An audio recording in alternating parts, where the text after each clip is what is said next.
Divide the hair into a section pattern. Take a subsection of hair and place the Colorage mesh into the hair. By doing so, open the slot within the mesh, place the hair through the slot and slide the mesh to the roots. Place a clip at the top near the root area to stop slippage. Place the Colorage mesh in different section patterns.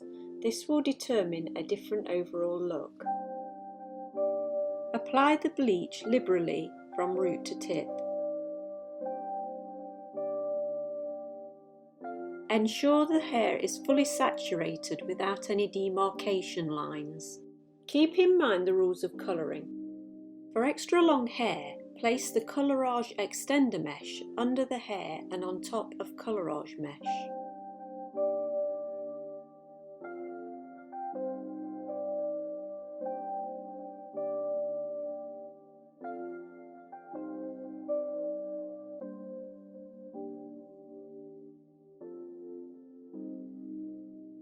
Place the extender mesh on top of the Colorage mesh. Sandwich the hair between the two meshes. By doing so, this will enable the colour to develop faster.